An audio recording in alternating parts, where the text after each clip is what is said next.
Rodriguez est satisfait du centre de Mérieux, peut-être un petit peu moins de sa reprise, encore qu'on ne puisse pas lui reprocher d'avoir tiré à côté. 31e minute, le rythme s'accélère. Lukic en position d'ailier gauche, centre pour Mérieux, changement d'aile de Mérieux, reprise de Pires, et là encore il s'en faut de très peu que cette balle n'aille au fond des buts de Revaux. C'était très bien joué, reprise difficile à faire, Pires l'a tenté, il n'a pas réussi, mais c'était bien joué. C'est pas vrai ça, pas possible. Joël Muller est exigeant, il est sans doute impatient que son équipe marque. On passe maintenant à un corner tiré par Mérieux, ballon dévié, écarté encore par Roche. Récupération au milieu du terrain, Boffin sur l'aile gauche pour Rodriguez, réussit à prendre ce ballon, centre de Gaillot. Finalement, il n'est pas exploité. Roche Chandelle, il a réussi encore à écarter ce ballon. Pascal Pierre, vous voyez, le match est intense. Il y a une bonne circulation du ballon. Et là, c'est Mérieux qui tente sa chance. C'était bien vu, mais ça passe légèrement au-dessus des buts de Revaux. Exemple encore de la qualité de cette rencontre avec cette action de la 38e minute. Pires, Rodriguez, 1-2, et Pires qui réussit à passer au milieu. Et finalement, Revaux a bien anticipé. Il est sorti et il a bien fait, car Pires avait une nouvelle balle de 1-0 au bout de cette action. Revaux s'aperçoit que c'est difficile finalement d'être gardien au PSG, surtout quand en face il y a des joueurs du talent de Robert Pires. 43e minute maintenant, ballon sur le côté gauche avec Boffin, fauché par Jimmy Algerino, et monsieur Colombo n'hésite pas, il donne un carton jaune à Algerino pour cette faute sur Boffin. 44e minute maintenant, centre de Pires, tête plongeante de Lukic. Malheureusement, pas de danger pour Revaux. Ce n'était probablement pas le meilleur choix que pouvait faire Lukic. Dernière action maintenant pendant les arrêts de jeu. Elle est pour les Parisiens avec Guérin.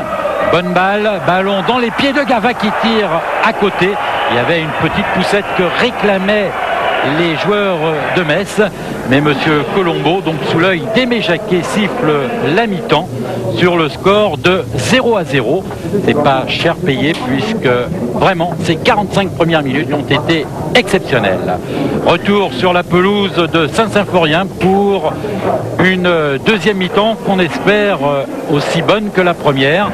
Ricardo a toujours le sourire, et sur la première action de cette deuxième période, faute d'Algerino.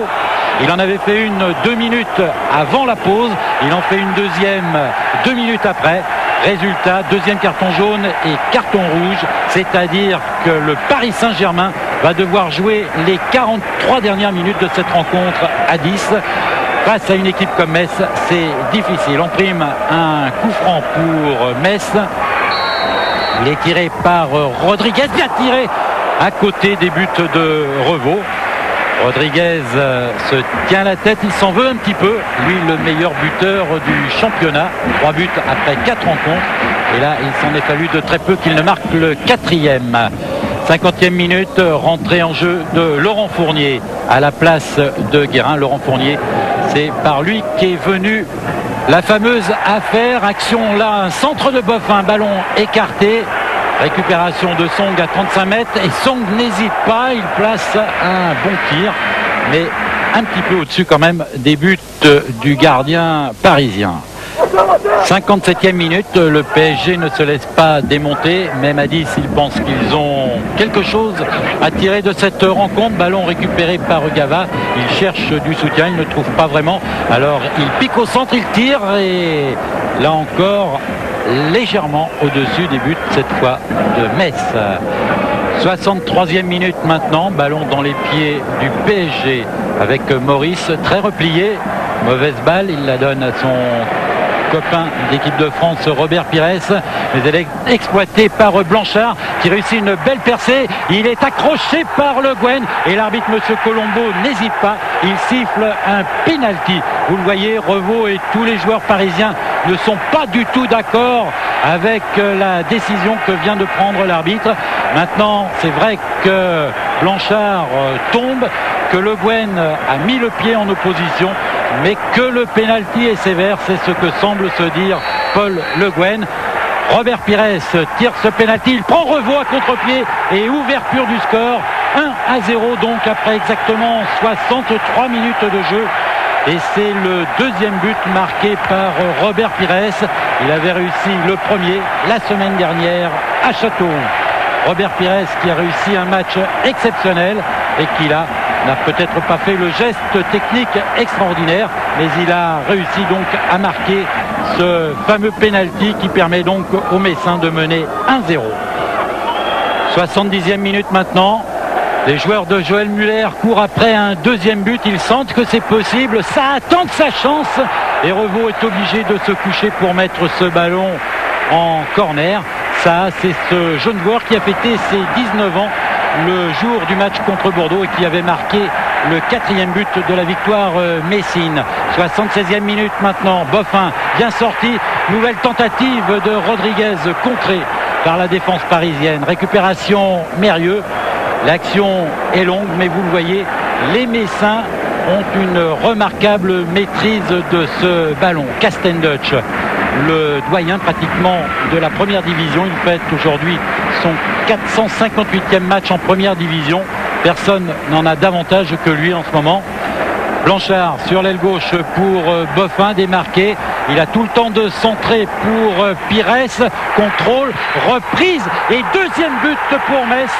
Malheureusement, monsieur Colombo vient de refuser ce but.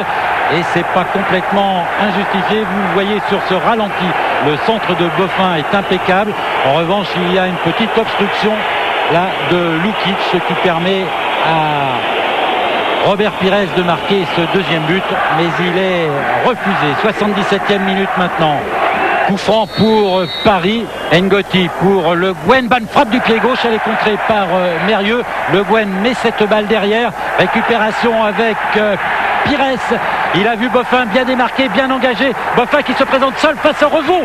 Et bonne sortie de Christophe Revaux. Une balle de 2-0 donc qui n'a pas été concrétisée. Et Boffin sait que cela peut coûter cher. 84e minute maintenant. Les joueurs du PSG se créent une petite action avec Domi qui s'est bien faufilé. Malheureusement, son tir est un petit peu mou. Et Letizy peut reprendre ce ballon. Le temps que Domi se remette de sa déception. Et c'est ça qui remonte cette balle. Ça au milieu du terrain, il a vu sur le côté gauche Rodriguez, petit crochet de Rodriguez, belle balle, pleine lucarne. Revaux est battu 2-0 pour Metz. Rodriguez marque son 4e but de la saison.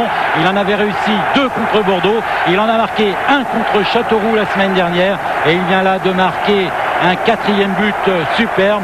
Cette fois, la victoire de Metz ne semble plus faire l'ombre d'un doute. Rodriguez face à Roche et une balle bien levée et qui lobe Revaux sur ce but. Le gardien parisien ne peut pratiquement rien faire. Rodriguez qui confirme tous ses talents de buteur à 24 ans et qui se pose lui aussi comme l'un des possibles avant-centres de l'équipe de France. Pendant les arrêts de jeu, dernière action pour les Parisiens. Simonet. Il a donné à Gava qui cherche du soutien et il a vu Domi s'engager. Bonne frappe de Domi écartée. Simonet qui a bien suivi et réduction du score 2-1 donc pendant les arrêts de jeu. Malheureusement pour Paris, cela ne sera pas suffisant pour revenir. Gava a bien donné cette balle à Domi. Bon tir de Domi que Letizy n'a pu qu'écarter. Simonet toujours à l'affût, en profite pour marquer son 3e but. Monsieur Colombo a sifflé la fin de la rencontre. Cette fois, la victoire des Messins est confirmée. 2-1. 4e victoire depuis le début du championnat. C'est l'occasion d'inaugurer un petit train. Et puis, comme d'habitude à Metz, de refaire le coup de la chenille. Pires, lui, exulte. Au Cerceau.